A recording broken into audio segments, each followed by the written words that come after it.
Okay, here's some things for the table itself. Ideally, if you're not dealing with a communication situation where you can talk to someone, it's difficult to communicate what's going on. That's what these things up at the top here allow you to do.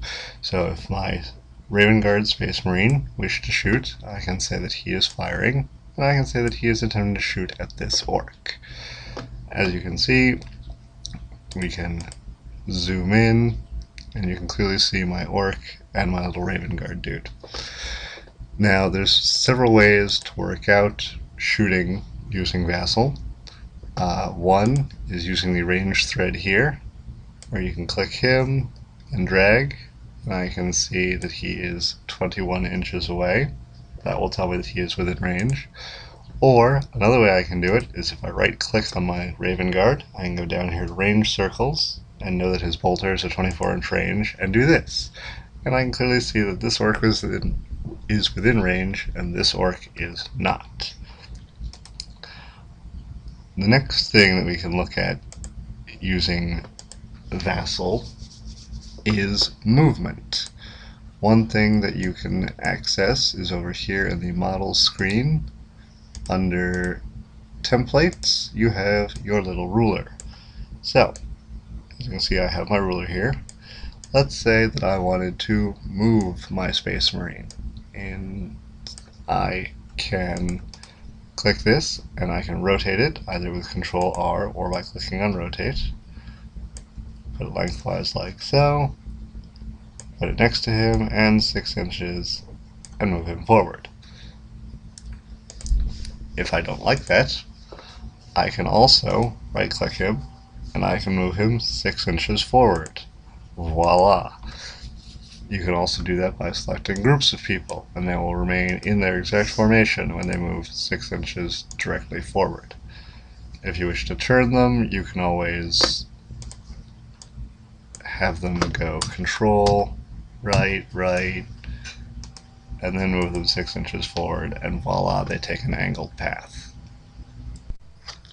Okay, also on the board, you can place your various terrain, which you should do before any game. Here, I'm just going to put a random hill. You can see I currently cannot click the hill. However, if I hit Shift and click, the hill is completely selectable again. I can rotate it the same way I can miniature with Control and left or right arrow keys. I can also have access to this, change label. I can also hit Control K for that. Change label, let's say that I wanted to make this hill difficult terrain. Well, in order for my opponent to know that, I can type in difficult terrain. Click OK, and now it very clearly says difficult terrain right on the hill so everyone can tell. Also with the map, you have the overview, which will show you the zoomed out portion as well as just how much of the map you are looking at. If you say zoomed out the whole time, it really serves very little purpose. If at any point during the game you wish to take screen captures of it so that you can post up battle reports or just for your own personal record, you have the snapshot key. When you click on the snapshot key, it opens this to save. Whenever you type in your file name, however, you need to remember to add .png to the end because Vassal will not do that for you. If you don't put the .png, you will not actually get a picture. You will get a mostly unreadable file. So remember to put in .png anytime you want to save your picture. Let's take a look at dice while we're here.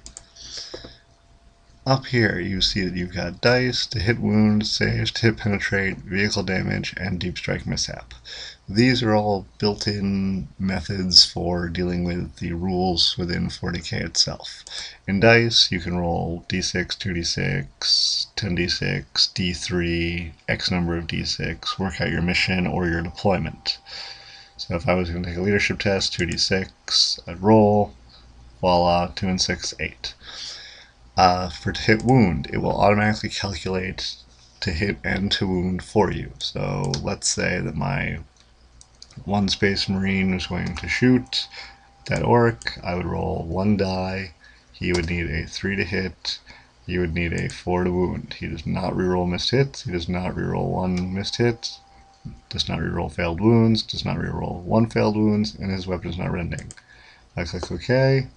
Immediately works out that he hit and he wounded, amounting to 1 wound. The next thing on the list is saves. Here, you put in the number of dice you can roll, what you need to save, whether you reroll saves, whether the feel no pain rule is in effect, and how high your feel no pain rule is. Orc would not get a save in this case, but if he were to, let's say he would save on a 5+, Monday, 5+, 5, he rolled a 3, no save.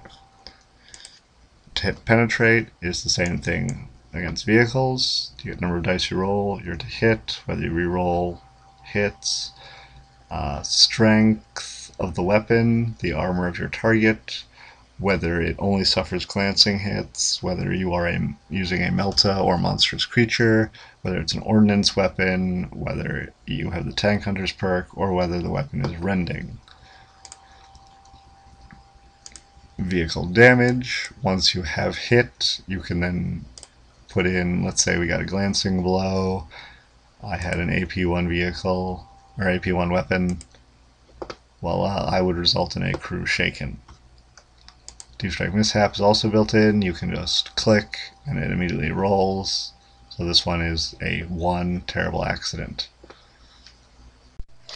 The last little thing to look at that's helpful is right here, how you see it is 1 player A movement. That means it is turn 1 player A's movement phase.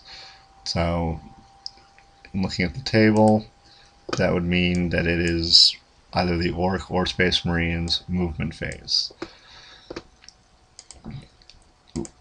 If the Space Marine was to be in his movement phase and he was to then move 6 inches forward and say that he is done with his movement phase, you can then click the plus. It is now player 1A shooting phase, and it even updates it here.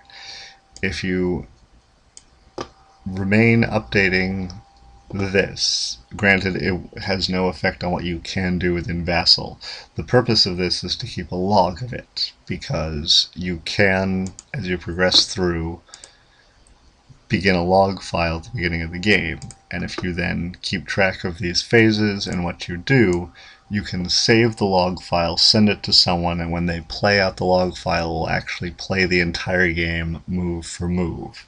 That's a way you can play via email or not when you're together, such as if I wanted to play someone, I could do my entire turn using the dice to make all of the saves and whatnot, save the log file, end my turn, send the log file to my opponent, they would run through and see what happened on my turn and then play their turn, because the log file will also record all of your die rolls, so there should be no dishonesty within the system. So yeah, that's more basics on how to use Vassal and help it be friendly for you.